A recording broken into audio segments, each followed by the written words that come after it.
सदस्यहरू, अब शून्य समयको कार्यक्रम प्रारम्भ हुन्छ। शून्य समयमा बोल्न चाहनुहुने मान्य सदस्यहरूको लागि 1 मिनेटको समय निर्धारण गरिएको छ। सर्वप्रथम मान्य सदस्य अच्युत प्रसाद मैनाललाई बोल्न समय दिन्छु। सम्मान्य सभामुख महोदय, संविधान सभा अध्यक्ष, पूर्व सभामुख, आदरणीय लोकतान्त्रिक आन्दोलनका व्यक्तित्व सुभाष नेमाङप्रति हार्दिक श्रद्धा सुमन व्यक्त गर्दछु र नेपालको संविधानको धारा 10 मा कुनै पनि नेपाली नागरिकलाई नागरिकता प्राप्त गर्ने हकबाट वञ्चित गरिने छैन भन्ने व्यवस्था गरिएको छ। त्यस्तै धारा 11(7) ले समेत विदेशी नागरिकसँग विवाह गरेका नेपाली महिला नागरिकबाट जन्मिएका व्यक्तिको हकमा निज नेपालमा नै थायी बसोबास गरेर निजले विदेशी मुलुकको नागरिकता प्राप्त नगरेको अवस्थामा निजले सङ्घीय कानुन बमोजिम नेपालको नागरिकता प्राप्त गर्ने भन्ने व्यवस्था रहेको छ र सो सम्बन्धमा संसदले समेत नागरिकता ऐनमा व्यवस्था गरिसकिएको छ। तर आवश्यक उक्त नियमावलीलाई गृह मन्त्रालयले आवश्यक प्रक्रिया अगाडि बढाउन विलम्ब गर्दा आज सयौँको सङ्ख्यामा ती नागरिकताबाट ती नागरिकहरू वञ्चित भएका छन्। उनीहरूको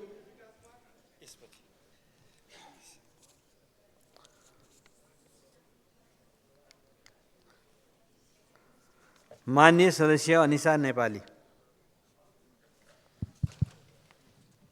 सम्माननीय सभामुख महोदय, राप्ती राजमार्ग अन्तर्गत दाङ सल्यान खण्डको सडक बाटो मर्मत र सोमबार स्तर उन्नतिको लागि ठेक्का भएको वर्षौं दिन भइसक्दा पनि सडक निर्माणको काम सम्पन्न हुन सकेको छैन। यात्रुहरूले हातमा प्राण राखेर यात्रा गर्नुपर्ने बाध्यता छ।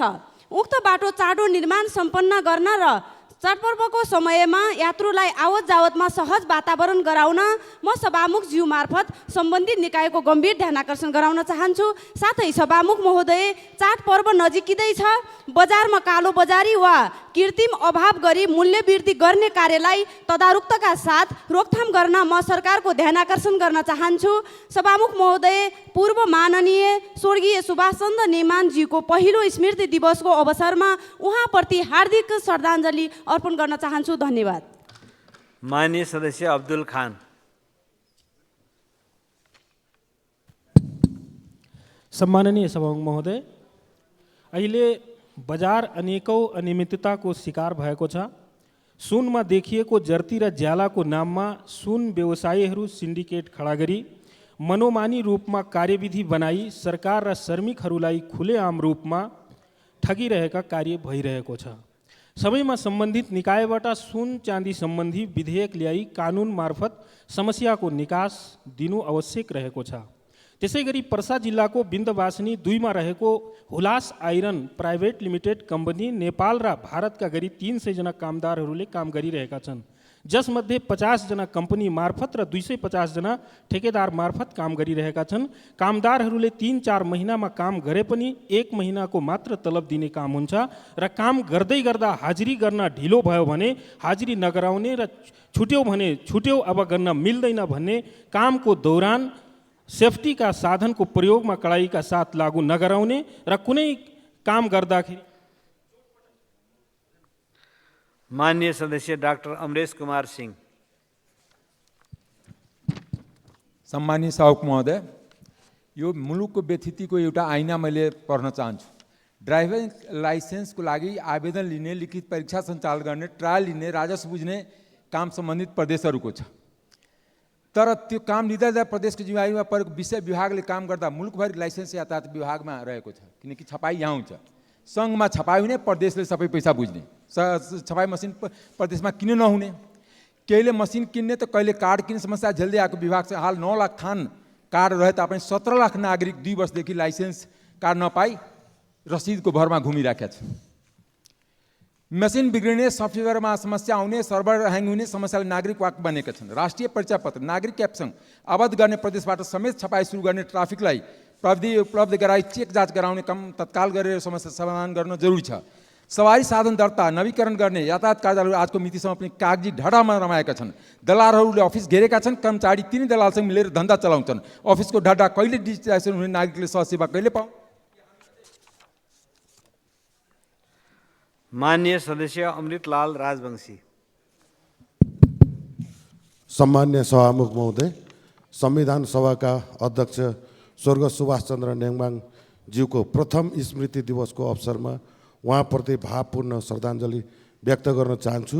सभामुख महोदय, झापा जिल्लाको मध्य भागमा पर्ने कन्काईमाई नदीको हुलाकी राजमार्गमा पर्ने मुख्य पुल करिब 720 मिटर लामो पुल झापाली जनताहरूको दक्षिणी भेगमा बसोबास गर्ने जनताहरूको एकमात्र विकल्पको रूपमा भएको गत 11-12 वर्षदेखि निर्माणाधीन अवस्थामा छ। त्यो पुल हाल अल्पत्र अवस्थामा छ। सरकार र निर्माण कम्पनीको बीचको समस्या समाधान गरेर अलपत्र अवस्थामा रहेको पुलको बाँकी काम तुरुन्त सुचारू होस् भनेर सरकारसँग म जोरदार माग गर्न चाहन्छु। धन्यवाद। माननीय सदस्य अर्जुन नरसिंह केसी।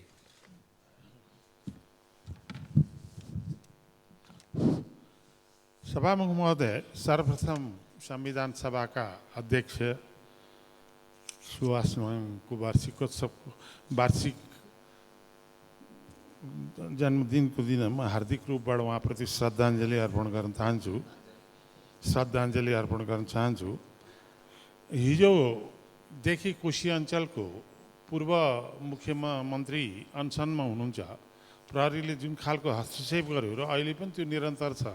तत्कालै सरकारले त्यसमा चाहिँ नि संवाद र सहमतिद्वारा एउटा निष्कर्षमा पुगोस् भन्ने आग्रह गर्न चाहन्छु।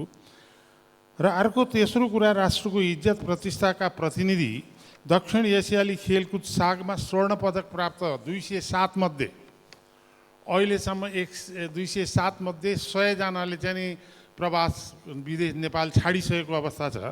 त्यो अवस्था वास्तवमा राज्यको उपेक्षा, भविष्यको चिन्ता र निराशाले पलायन भएका छन्। उनीहरूलाई कसरी संरक्षित गर्न सकिन्छ?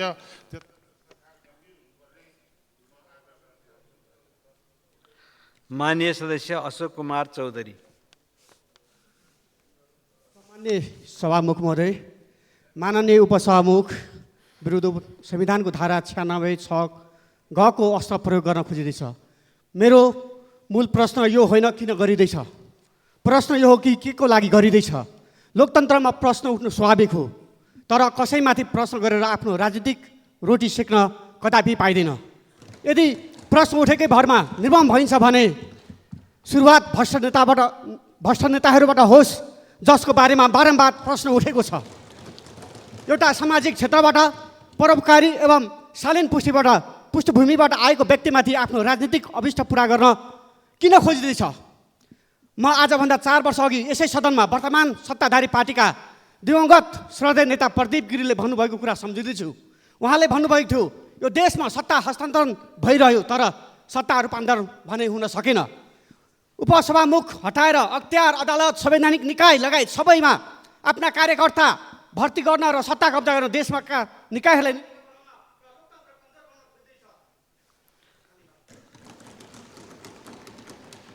माननीय सदस्य आसमा कुमारी चौधरी।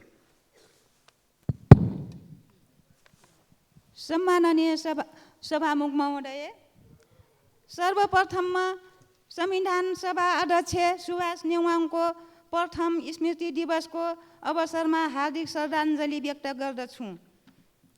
राष्ट्रिय क्यालेन्डरले राष्ट्रिय जीवन निर्धारण गर्दछ। यसले सामाजिक सांस्कृतिक पक्षलाई थितिबारको उल्लेख गरेको हुन्छ। देशमा विद्यमान सबै संस्कृतिहरू देशका सम्पत्ति हुन्। थारू समुदायले मनाउने अटवारी पर्वलाई पनि थितिको आधारबाट राष्ट्रिय क्यालेन्डरमा उल्लेख गरिँदा सो संस्कृतिको सम्मान हुने र समुदायमा कहिले पर्व मनाउने भन्ने अलमल नहुने हुन्छ। त्यसैले राष्ट्रिय क्यालेन्डर फराकिलो बनाउन सभामुख मार्फत जोरदार माग गर्दछु। धन्यवाद। माननीय सदस्य असीम शाह।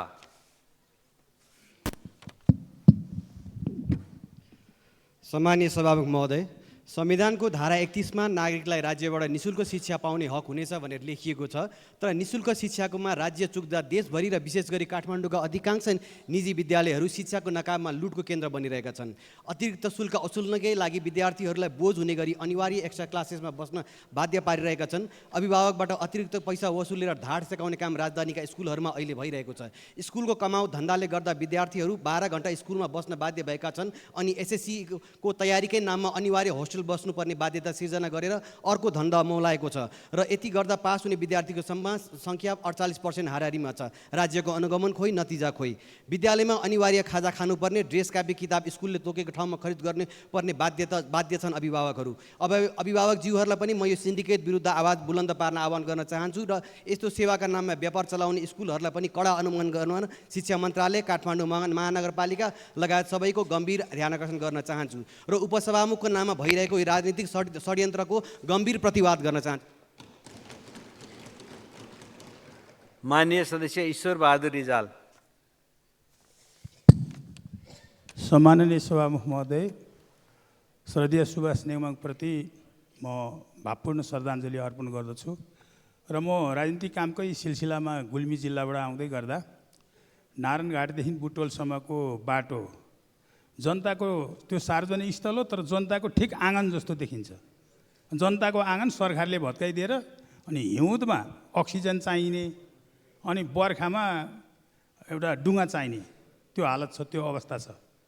र म निवेदन गर्न के खोजेको भनेदेखि अब ठेक्का टेन्डर गर्दा पैसाको मात्रै बिलो जाने सिस्टम नगरौँ, समयभित्र सक्ने, कसले चाहिँ बढी समय कम लगाएर त्यो सक्छ त्यो विषय राखेर टेन्डर आह्वान गरौँ भनेर म सरकारको ध्यान आकर्षण गर्न चाहन्छु। सभामुख महोदय मार्फत सबैको ध्यान आकर्षण गर्न चाहन्छु। धन्यवाद।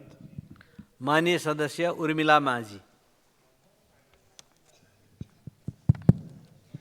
सम्माननीय सभामुख महोदय, चाडबाड नजिकिँदै गर्दाखेरि राजधानी र राष्ट्रिय राजमार्गहरू लगायत देशैभरिको बाटोघाटोहरूको अवस्थाहरू अस्तव्यस्त अवस्थामा छ। राज्यको र सरकारको ध्यान त्यसतर्फ छैन। तर हिजो अस्तिदेखि चर्चामा आइरहेको छ राजनीति पूर्वाग्रहको कारण र आफ्नो निहित स्वार्थ पुरा गर्नको निम्ति जो उपसभामुखमाथि पूर्वाग्रही ढङ्गले जो आरोप र चाहिँ राजीनामाको माग गरिरहेको छ, महिला अधिकारको र समावेशिताको कुरा गरेर नथाक्ने सरकार कहीँ प्रशासकीय अधिकृतलाई विदेश जानबाट प्रतिबन्ध लगाउने, कतै उपसभामुखमाथि नियोजित रूपमा चाहिँ आरोप लगाएर चाहिँ अभियोगसम्म लाउने जो खालको चाहिँ प्रपञ्च यो सरकारले रचिरहेको छ, यो सही छैन भन्ने मलाई लाग्छ। र आफ्नो अनुहारमा अनुहार नहिनेर अर्काको अनुहारमा कालो पोत्ने र चाहिँ अपराधीहरूलाई चाहिँ सम्मानित गर्ने र चाहिँ इमान्दारहरूलाई दण्डित गर्ने जो खालको व्यवस्था चलिरहेको छ, यो ठिक छैन भन्ने मलाई लाग्छ सभामुख महोदय। यसको चाहिँ सही ढङ्गले चाहिँ निराकरण हुनुपर्छ र निष्पक्ष। माननीय सदस्य ईश्वरी घरती।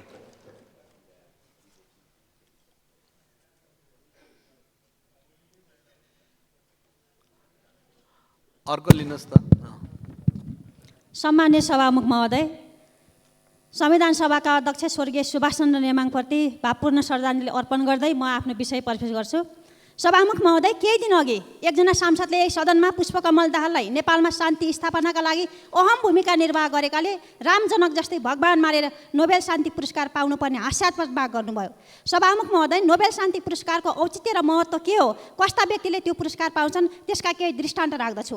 दक्षिण अफ्रिकामा रङ्गभेद अन्त्य गर्न प्रयास गरे बापत नेल्सन मण्डेला, रङ्गभेद र असमानता विरुद्ध अहिंसात्मक सङ्घर्ष गरे बापत मार्टिन लुथर किङ जुनियर, गरिब र असहायको सेवामा समर्पित भए बापत मदर तेरेसा, बाल शिक्षा अधिकारको वकालत गरे बापत झन्डै मारिएकी मलाला लगायतका हस्तीहरूले प्राप्त गरेको नोबेल शान्ति पुरस्कारको किन खिल्ली उडाइयो? प्रचण्ड नेतृत्वमा नेपालमा 1 दशक चलेको द्वन्द्वमा हजारौँ मरे, घाइते भए, बेपत्ता पारे, अझै शान्ति प्रक्रियाको काम टुङ्गिएको छैन। उनीहरूले शान्तिको नायक मानेर नोबेल शान्ति पुरस्कार चाहिने? सभामुख महोदय, हात्ती र हात्ती छापा, शान्ति र हिंसा एउटै हुन् भन्ने भाष्य जबरजस्ती स्थापित गर्ने दुष्प्रयास यस सदनबाट नगरे। माननीय सदस्य एकनाथ ढकाल।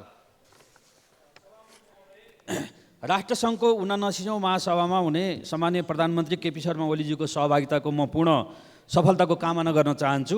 एकातिर नेपाल अहिले इकोसोकको एसिया प्रशान्त क्षेत्रको उपाध्यक्ष निर्वाचित भएको छ भने अर्कोतिर सङ्क्रमणकालीन न्यायलाई अन्तिम बिन्दुमा पुर्याउन सर्वसम्मत कानुन निर्माण भइसकेको छ।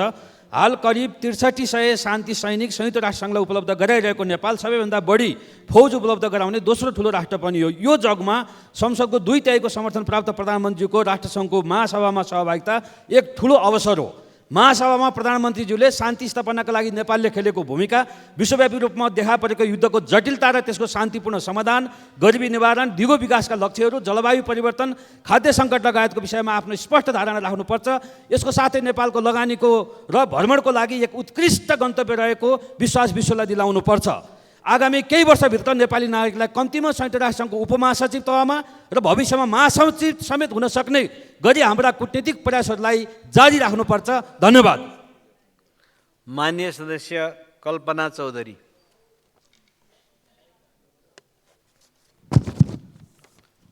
सम्माननीय सभामुखज्यू, सर्वप्रथम नेपाललाई संसारमा चिनाउन र नेपालीको प्रतिष्ठालाई उच्च राख्न सफल खेलाडी पले शाहला गोवर्धनलाई हार्दिक बधाई दिन चाहन्छु। त्यस्तै आउँदै गरेको चाडपर्वमा खाद्य संस्थानलाई व्यवस्थित बनाउन र गरिबीहरू जो बिहान खाएर बेलुका के खाउँ भन्ने जनताहरूलाई पनि चाडपर्वलाई चाडपर्वकै रूपमा मनाउन पाउन् भन्ने प्रस्ताव सरकारलाई सभामुख मार्फत सुझाव दिन चाहन्छु। त्यस्तै चाडपर्वमा घर जाने जनताहरूलाई यातायातको सहज व्यवस्थाको लागि पनि सरकारको ध्यान आकर्षण गराउन चाहन्छु। धन्यवाद। जय नेपाल। माननीय सदस्य कालुराम राई। सम्माननीय सभामुख महोदय, संविधान सभा अध्यक्ष सुभाष नेङमाङ प्रति भावपूर्ण श्रद्धाञ्जली अर्पण गर्दै म आफ्नो भनाइ राख्न चाहन्छु। जलवायु परिवर्तनलाई अनुकूलन गर्न साथै लोपोन्मुख कछुवा तथा पन्छी प्रजातिका गरुड समूहलाई संरक्षण गर्न भनी झापा जिल्लाको गौरीगञ्ज गाउँपालिका वडा नम्बर 2 टटोमारीमा चौनी पोखरीमा संरक्षण कार्यक्रम सुरु गरिएको थियो। तर अहिले प्रदेश सरकार र स्थानीय सरकारको सहकार्यमा पर्यटन प्रवर्धन गर्ने नाउँमा सदियौँदेखि पुरानो पोखरीलाई डबल कङ्क्रिटाइज गरी मत्स्य पोखरीमा परिवर्तन गर्दै बचे खुचेका जैविक विविधतालाई समेत सङ्कटग्रस्त अवस्थामा पुर्याएको छ। अत यस्तो गुमाइसकिएको प्राकृतिक सम्पदालाई रिभाइभ गर्नको लागि 4 उपायहरू म यहाँ प्रस्तुत गर्न चाहन्छु। माननीय सदस्य कुसुम देवी थापा। सम्मानीय सभामुख महोदय, जलवायु परिवर्तनका कारण नेपाल संसारकै 10 जोखिम देशभित्र पर्दछ। यसको गम्भीरतालाई हेरी सर्वोच्च अदालतले 2075 साल पुस 10 गते नै जलवायु परिवर्तनसँग सम्बन्धित कानुन बनाउन फैसला गरिसकेको छ। अदालतले वातावरण संरक्षण ऐन 2053लाई अपूर्ण ठहर गर्दै जलवायु परिवर्तन अनुकूलन र न्यूनीकरणका लागि छुट्टै कानुन निर्माण गर्न निर्देश दिएको छ।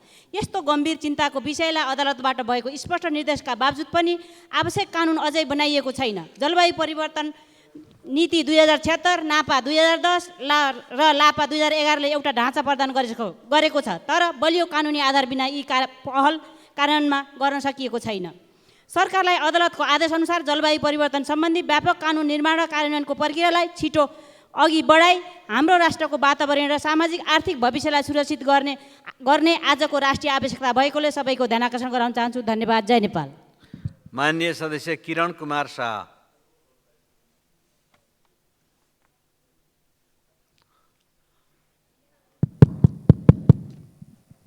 सम्मानीय सभामुख महोदय, रौतहट मेरो निर्वाचन क्षेत्र राजपुर नगरपालिका भ्रष्टाचार र अनियमितता चरम सीमामा पुगेको छ। लेखापालले मात्र राख्नुपर्ने पासवर्ड मेयरले आफै राखेका छन् भने ओपिडी कोड पनि मेयरकै व्यक्तिगत नम्बरमा छ। करोडौँको बेरोजी र असुल उप रहेको यस पालिकामा आर्थिक अनियमितता दिन प्रतिदिन बढिरहेको छ। सुशासन र पारदर्शिता कायम गर्नुपर्ने ठाउँमा नगर प्रमुखले कार्यालय सहयोगीको नाममा पेस्की निकालेर रकम दुरुपयोग गर्ने, आर्थिक सहायताको नाममा आफ्ना आसेपासेको नाममा भुक्तानी देखाएर आफै रकम लिने, विकास निर्माणका कार्य प्रदर्शी नगर्ने, गोप्य उपभोक्ता समितिदेखि टेन्डर समेत मिलोमतोमा गोप्य गरी अनुचित लाभ लिने लगायतका कार्यहरू गरिरहेको हुँदा विकास निर्माणको कामहरू अनियमित फाइदाहरू उठाउने कामहरू भइरहेका छन्। यस्तो भ्रष्टाचार रोक्न नेपाल सरकारको ध्यान आकर्षण गराउँदछु। यसको मुख्य कारण आफ्नो पकेटका प्रमुख प्रशासकीय अधिकृत हुनु हो। दरबन्दी अनुसारको प्रशासन उपसचिव हुनुपर्नेमा स्वास्थ्य कर्मचारीले पालिका चलाइरहेको छ। राजपुर उपसचिव दरबन्दी स्वास्थ्य कर्मीले राखिएकोले तत्काल उपसचिव खटाई हाल कर्मचारीको खाता रोका गरी। माननीय सदस्य कृष्ण कुमार श्रेष्ठ। सम्माननीय सभामुख महोदय, आदरणीय संविधान सभाका अध्यक्ष सुभाष नेङमाप्रति हार्दिक श्रद्धाञ्जली व्यक्त गर्न चाहन्छु। सभामुख महोदय, नेपालीहरूको महान चाड दसैँ तिहार छठ लगायत चाडपर्वहरू आइरहँदा मूल्य वृद्धिले आकाश छोएको छ र यो मूल्य वृद्धिको कारण लिएर मधेसका विशेष गरी बारा पर्साका जनताहरू भारतीय बजारमा किनमेल गर्न जान्छन् र किनमेल गरेर फर्किँदा जुन सानसाना आफ्ना दैनिक उपभोग्य सामानहरू वीरगञ्जदेखि अम्लेखगञ्जसम्म जाँदा 10औं ठाउँमा चेकिङको नाममा जनताहरूलाई हैरानी दिइन्छ। कहीँ नेपाल प्रहरी, कहीँ सशस्त्र प्रहरी, कहीँ ट्राफिकको नाममा जनताहरूलाई धेरै भन्दा धेरै हैरानी।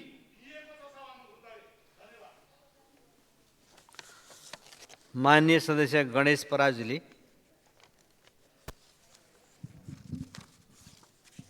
शालीन र आदरणीय व्यक्तित्व संविधान सभाका अध्यक्ष स्वर्गीय सुभाष नेमाङको प्रथम पुण्यतिथिको अवसरमा म र मेरो राजनीतिक दल राष्ट्रिय स्वतन्त्र पार्टीको तर्फबाट हार्दिक श्रद्धासुमन व्यक्त गर्दछु। सम्माननीय सभामुख महोदय, भ्रष्टाचार र व्यतिथिमा चुल्लुममा डुबेकाहरूले यस सम्मानित सदनमा मर्यादा र सदनको गरिमाको विषयमा पाठ पढाएको पटक्कै सुहाएन। जनताले कुरी गरिरहेका छन्, थोरै भए पनि लाज त मानिदिनुहोस्। केही दिन अगाडि यस सम्मानित सदनमा मैले मितेरी बचतता ऋण सहकारी संस्थाको ठगी प्रकरणको विषयमा उठाएको थिएँ। कुम्भराज गुरुङ, अध्यक्ष कुम्भराज गुरुङले प्रहरी केन्द्रीय अनुसन्धान ब्युरोमा बुझाएको उजुरी कहाँ पुगेको छ र मितेरी बचतता ऋण सहकारी संस्थाका पीडितले कहिले पैसा फिर्ता पाउँछन्। त्यस्तै AP1 टेलिभिजनमा जीवी राईको लगानीको विषयमा सरकारलाई छानबिनको लागि अनुरोध गरिएको थियो। यो प्रक्रिया कहाँ पुग्यो? सँगसँगै प्रत्येक भ्रष्टाचार र ठगी प्रकरणलाई यस सम्मानित सदनले छानबिन समिति बनाउनु पर्ने हो र राज्यका छानबिन गर्ने, अनुसन्धान गर्ने र कारबाही गर्ने निकायको के भूमिका रहन्छ त्यसपछि? त्यसकारण म यस सम्मानित सदन मार्फत गृहमन्त्रीज्यूलाई यी सबै प्रश्नको जवाफ यथाशक्य यस सम्मानित सदनमा। माननीय सदस्य गोमा लाभ सापकोटा।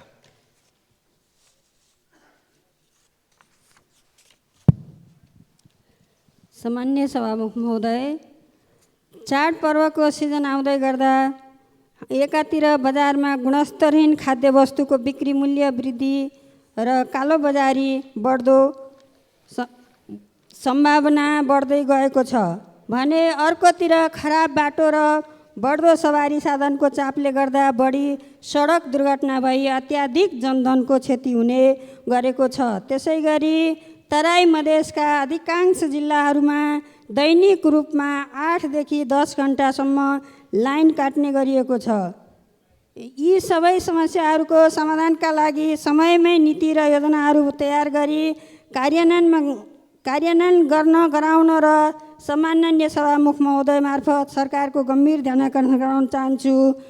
त्यस्तै संविधान सभाका अध्यक्ष सुभाष चन्द्र नेङमाङजीको प्रथम स्मृति दिवसका उपलक्ष्यमा श्रद्धाञ्जली व्यक्त गर्दछु। धन्यवाद। माननीय सदस्य चन्द्रबहादुर विश्वकर्मा।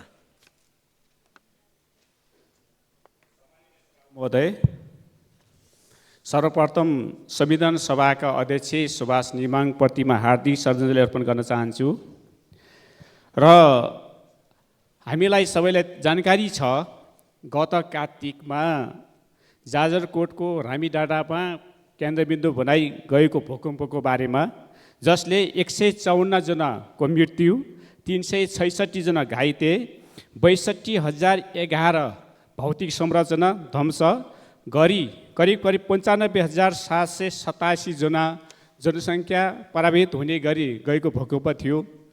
तर अहिले यहाँसम्म आउँदाखेरि ती त्यहाँका जनताले जाजरकोट र रुकुमका जनताले चिसो पनि सहे, गर्मी पनि सहे र बर्सातको समय पनि उनले आफ्नो बाध्यकारी अवस्थामा त्यो जीवन बिताएका छन् र अहिलेसम्म त्यहाँ पुनर्निर्माणको प्रक्रिया अगाडि बढेको छैन। कार्यविधिको अभावले छिटो न छिटो कार्यविधि निर्माण गरी त्यो दुवै जिल्लाको पाइपर्ने ठाउँमा पुनर्निर्माण प्राधिकरण स्थापना गरी त्यो कार्य अगाडि बढाइयोस् भन्ने कुरा। माननीय सदस्य छिरिङ डमडुल लामा भोटे।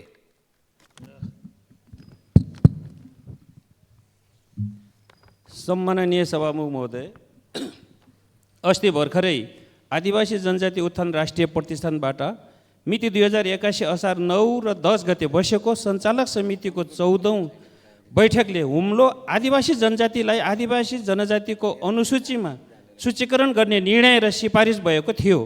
सो सिफारिसको आधारमा 2081 असार 27 गते प्रधानमन्त्री प्रचण्डको अध्यक्षतामा बसेको मन्त्री परिषदको बैठकबाट हुम्लो आदिवासी जनजातिलाई आदिवासी जनजातिमा सूचीकरण गर्ने निर्णय पारित गरी सार्वजनिक भएको थियो। तर सो निर्णय मन्त्री परिषदबाट निर्णय भएको 2 महिनासम्म पनि कार्यान्वयन भएको छैन। सरकारको यस्तो कार्य हुम्लो आदिवासी जनजातिमाथिको अन्याय हो। प्रधानमन्त्री केपी ओलीज्यू राजनीति आफ्नो ठाउँमा गर्नुहोस्, तर हुम्लो आदिवासी जनजातिमाथि राजनीतिक प्रतिशोध साध्ने कार्य रोक्नुहोस् र निर्णयको शीघ्र कार्यान्वयन गर्नुहोस्। अन्तमा पूर्व सभामुख स्वर्गीय सुभाष चन्द्र नेम्बाङप्रति श्रद्धासुमन अर्पण गर्दछु। धन्यवाद। माननीय सदस्य जावेदा खातुन जागा। सम्माननीय सभामुख महोदय, आज संविधान सभाका अध्यक्ष स्वर्गीय आदरणीय सुभाष चन्द्र नेम्बाङ ज्यूको प्रथम वार्षिक स्मृति दिवसको प्रतिमा हार्दिक श्रद्धासुमन व्यक्त गर्न चाहन्छु। साथै उपसभामुख ज्यूको विषयमा जुन संसदभित्र प्रश्नहरू उठिरहेको छ र संसद बाहिर पनि सामाजिक सञ्जाल मिडियामा अनलाइन खबरहरूमा जुन छापिएको छ, यदि उहाँ साँच्चीकै नै दोषी हुनुहुन्छ भने छिटै नै पदबाट राजीनामा दिनुपर्छ। उपसभामुख जस्तो गरिमामय पदमा बसेर त्यति शोभामान्य हुँदैन। त्यस कारणले उहाँले माग प्रशस्त गर्नुपर्छ। यसै गरी सभामुख महोदय, हरेक नागरिकले शुद्ध खानेपानी पाउने अधिकार हो, तर काठमाडौँमा अहिले पैसा तिरेर पनि शुद्ध खानेपानी पाइराखेको अवस्था छैन र 3वटा। माननीय सदस्य अमरबहादुर थापा। सम्माननीय सभामुख महोदय, सर्वप्रथम म संविधान सभाका अध्यक्ष सुभाष नेम्बाङप्रति हार्दिक श्रद्धाञ्जली व्यक्त गर्न चाहन्छु र अहिले बागमती कोरिडोर लगायतका देशका नदीहरू 40 मिटरको सिद्धान्त कानुन विपरीत सर्वोच्च अदालतको फैसला भएको छ, त्यसलाई तत्काल यसको जाने सरकारले यसको जाने के छिटोभन्दा छिटो भ्याकेटमा जाओस् भन्ने अनुरोध गर्न चाहन्छु। र दोस्रो कुरा, कर्णाली राजमार्गदेखि सुर्खेत दैलेख महाबुगो सडक 79 किलोमिटर बाटो फरक पर्छ, तर सरकारको ध्यान त्यतातिर गएको छैन र 79 किलोमिटर बाटोमा जुम्ला जाँदा त्यसले दिने फाइदा के हो, जनताका निमित्त हो या कुनै व्यक्तिगत स्वार्थका लागि जाने हो, यसको लागि सरकारको ध्यान जाओस्। धन्यवाद। माननीय सदस्य छिरिङ लामु लामा तामाङ।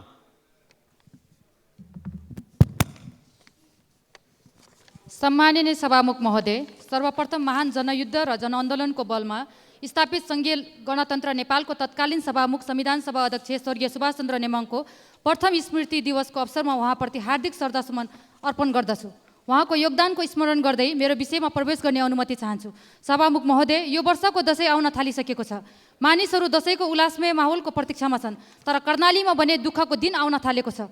दसैँमा एकपटक घर नजाउँ, समाजले के भन्ला भन्ने डर छ। जाउँ भने सडक छैन।